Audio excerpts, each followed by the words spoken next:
Bonjour! パリプロムナードチャンネルへようこそ。前回に引き続きパリで行われたプレスツアーに皆様をご案内いたします。ツアーのテーマはパリオリンピック2024のレガシー。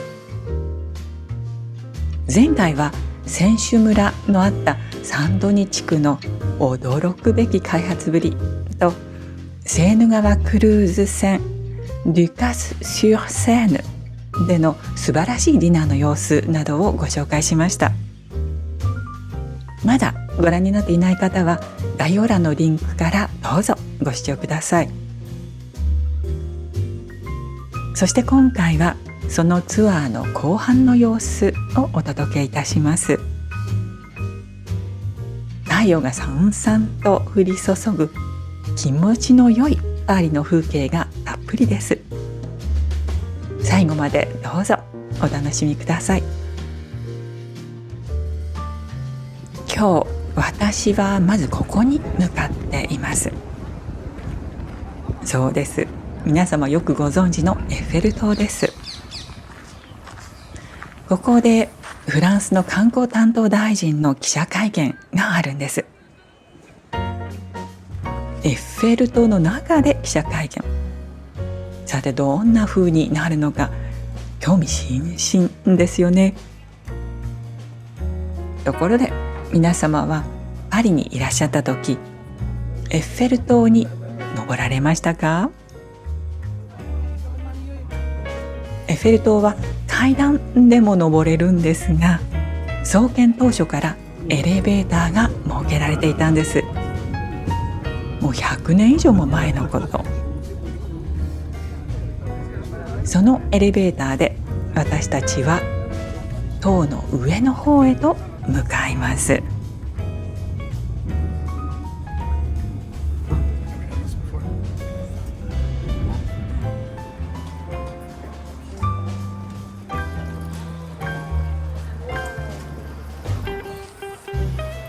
サロン・ギュスタフ・エッフェル。まさにエッフェル塔の設計者の名前のついたサロンがこのフロアにあります。足元が透明なので高所恐怖症の方にとっては難しいかもしれませんね。今日は幸いにしてとてもいいお天気。昨日私が雨の中歩いていたトロカデロ広場が正面に見えています。そう、お気づきになりましたか？パリオリンピックの開会式でセリーヌ・ディオンが熱唱した場所、それがまさにこのフロアなんです。思い出しますよね。とっても感動的でしたね。そろそろ記者会見が始まります。現在のフランスの観光担当大臣はこの方、ナタリー・ドゥラットルさんです。素敵なマダムですね。スピーチの内容はパリオリンピックの開催によってフランスの観光面でどのような影響があったのか、具体的な数字を挙げて話されていました。オリンピック後、フランスを訪れる人がさらに増えたそうです。そしてフランスは2030年に冬季オリンピックも控えているんです。それに向けてのプロモーションビデオも公開されました。2030年のオリンピックではアルプス地方とコートダジュールが舞台になります。パリオリンピックは過去の遠い日の花火ではなくて2030年まで続く延長線。フランス全体がレガシーを現実のものとして進んでいるという印象です。この方が2030年冬季オリンピック組織委員会会長エドガー・グロスピロンさん。この方自身モーグル競技の金メダリストです。ちなみに2025年今年の夏にはパリ市内のセーヌ川3カ所に一般の人たちが泳げるゾーンが作られる予定なんです。本当にあんなところで泳げるのってオリンピック前には皆さんそう思っていました。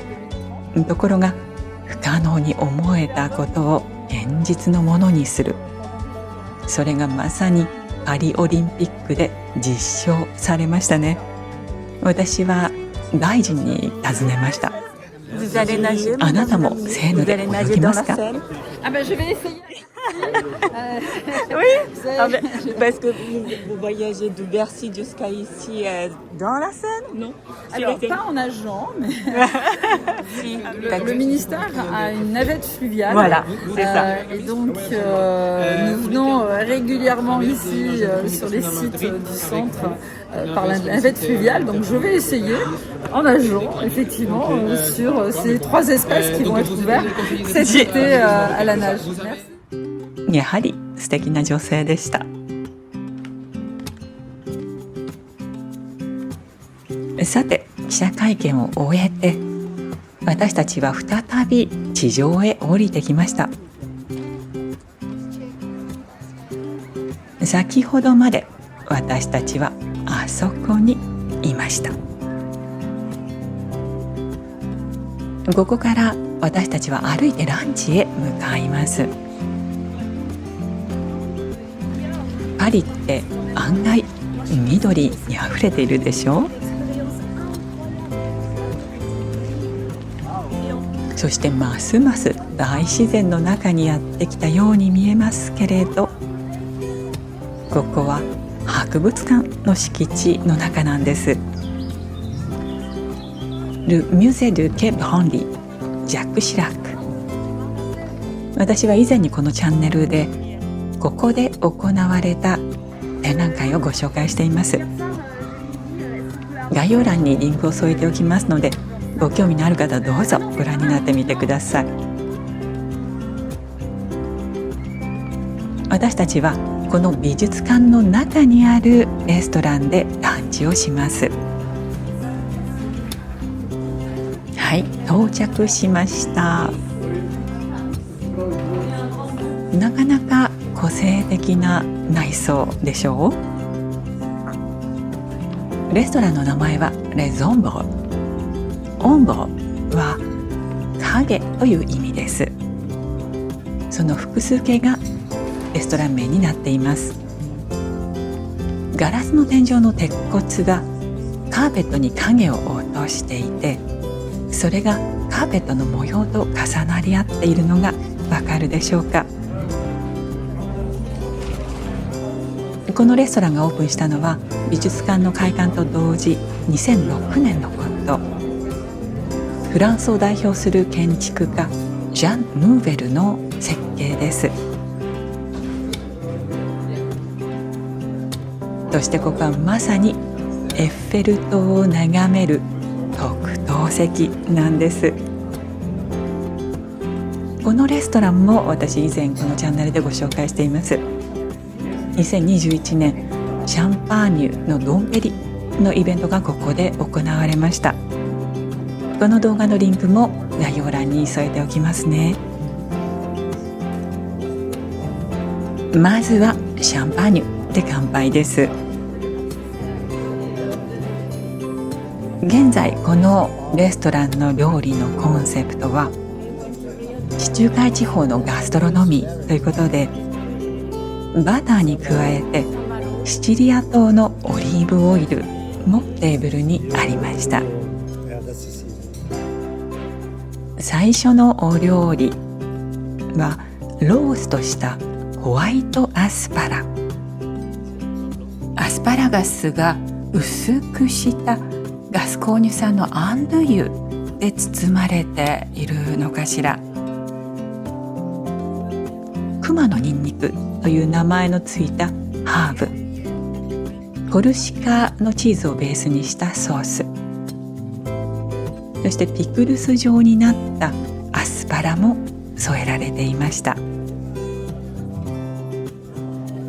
ホワイトアスパラは自宅だと中までしっかり柔らかくなるまで茹でたり蒸したりしていただくことが多いです。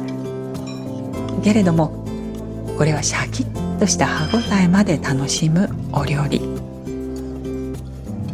やはり自宅での料理ではなくてプロの料理人のものだなぁと私は感心しました。この食べ方だとずっと同じ味ではなくて、ローストした香ばしい香りやアスパラそのものの甘みなど、いろいろなアスパラの風味を楽しむことができます。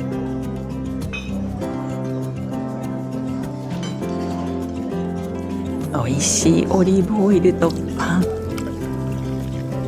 それだけでもごちそうですよね。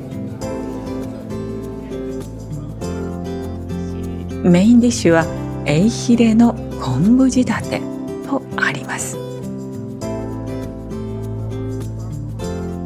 オレンジ色をしているのは、これもしかしてズッキーニの花かしら。そこにグレープフルーツの果肉も添えてありますね。さらにスモークしたズッキーニ、そしてこのソースはバンジョーヌを使ったものだそうです。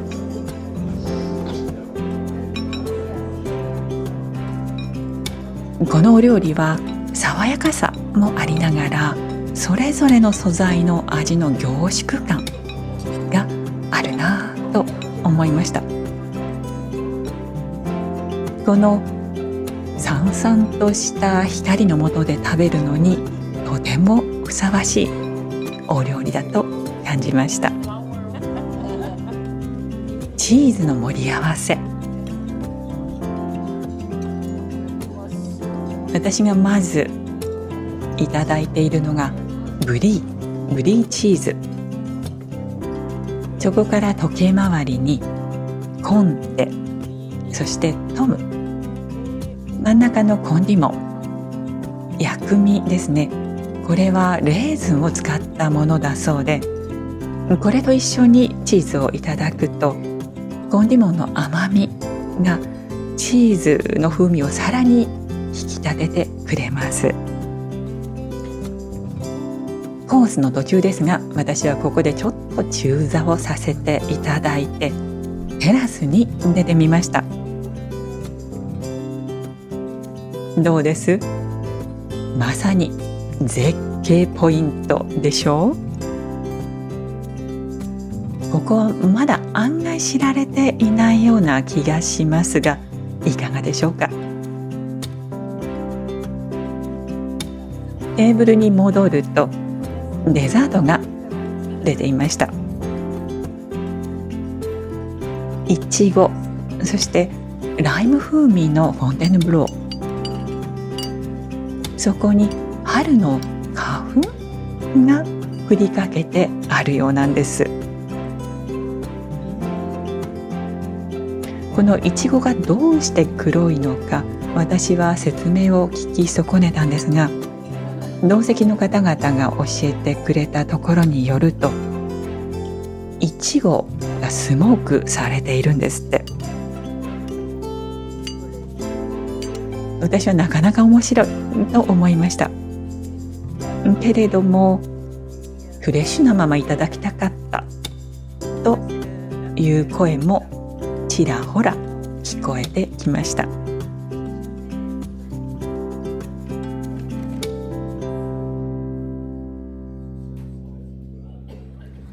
さて、美術館を後にして私たちはまた移動します。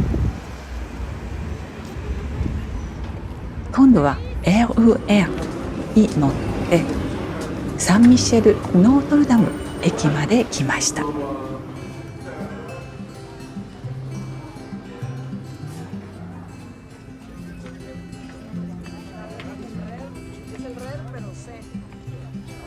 そこからノートルダムを背にしてセーヌ川沿いを歩いて行きます。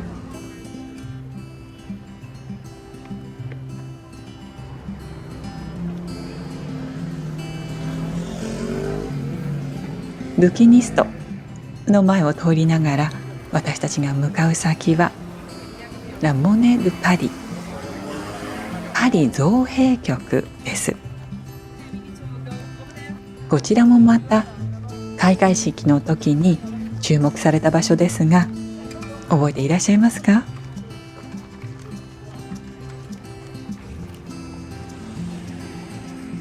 建物の中に入りましょう。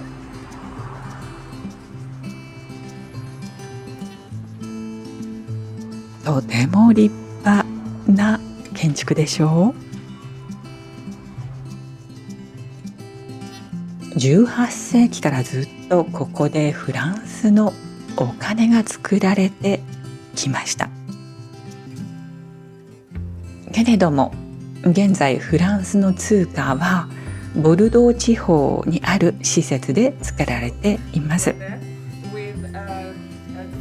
ここでは記念硬貨や勲章などが作られています。近代オリンピックのメダルも19世紀から何度もここで作られてきていて、もちろん2024年のメダルもここから生まれました。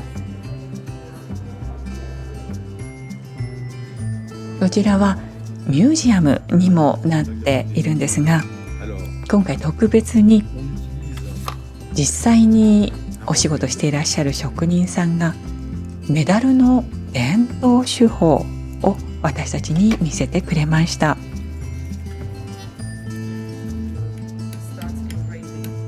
昔ながらの手技がパリの中心で大切に守り伝えられているんですね。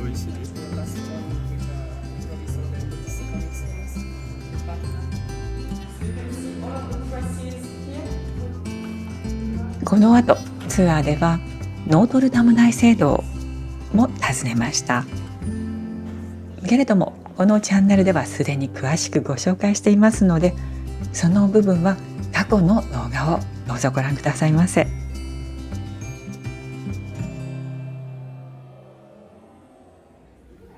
さて、このプレスツアー最終日の朝、私はまたちょっとワクワクするようなところに向かっています。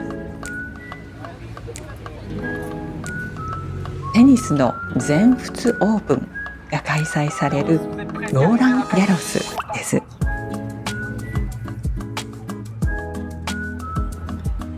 この日は予選週間、オープニングウィークでしたが、たくさんの方々が来場していました。私たちはこの日ル・キャレという VIP サロンを体験する機会に恵まれました。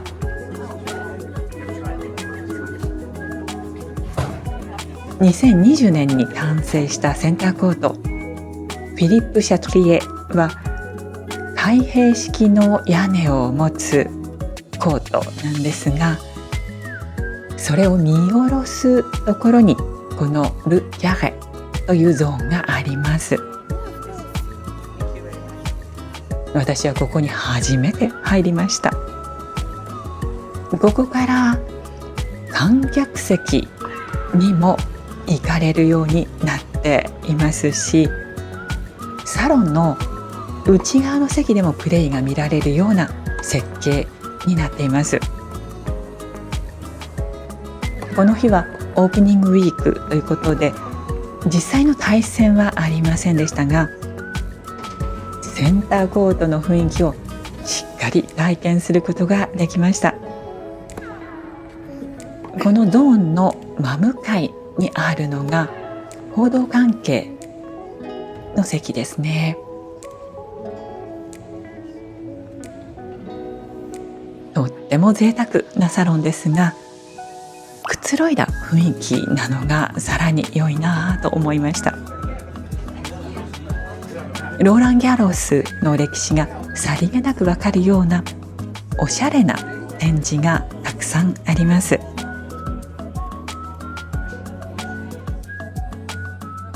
このプレスツアーに参加しているお仲間のジャーナリストさんたちと乾杯。彼らの中には実際にオリンピックの期間中競技を取材していた方も少なくなくて、テニスの試合の時などはやはりこの向かい側で報道をしていたそうです。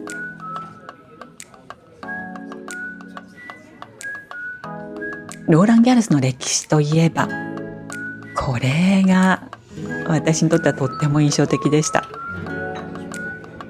歴史上の優勝者の名前がここに刻まれているんですが、男子シングルスの場合、2000年代に入ってからはラファエル・ナダルの名前がずらりと並んでいます。彼は全仏オープンで14回優勝しているんですよね。ローラン・ギャロスはクレーコート、クレイの王様と言われているのもまさに納得です。サロンから外に出てみましょう。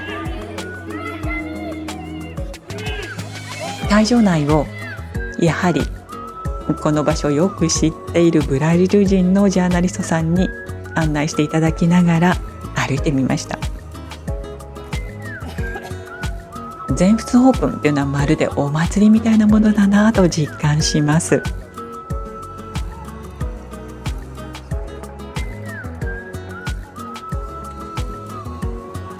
全仏オープンの期間はラデュレのボックスにもこんな限定バージョンが登場するんですね。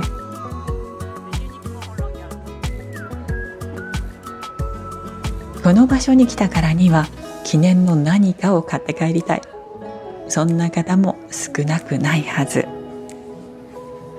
会場には大きなブティックもあります。さまざまなグッズが毎年デザインを変えて発表されます。T シャツやタオル、毎年これをコレクションしている方もいらっしゃいますよね。ローラン・ギャロスには練習用も含めて20ほどのコートがあるそうです。こうやって何気なく回って見てみることができたんですが、あれ、もしやこの選手は、そうなんです。現在男子シングルス世界ランキング1位のヤニック・シナー。こんなに間近で偶然にも彼の練習風景を見ることができました。そう、ランチはサロンの中でビュッフェと聞いていたので、そろそろ行かなくてはいけませんね。なるほど、こんな感じのものがいただけるわけですね。このローストビーフがとても人気で、いつも行列ができていました。そしてふと見ると、このセンターコートで先ほどのヤニック・シナー選手の練習が始まっていました。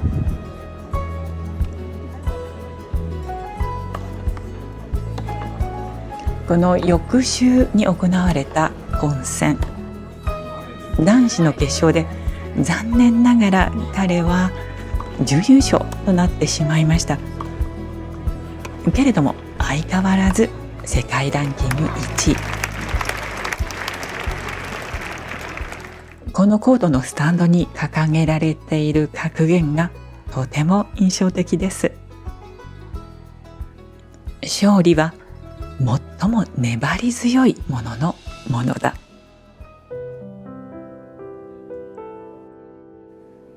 最後までご視聴くださいましてどうもありがとうございました。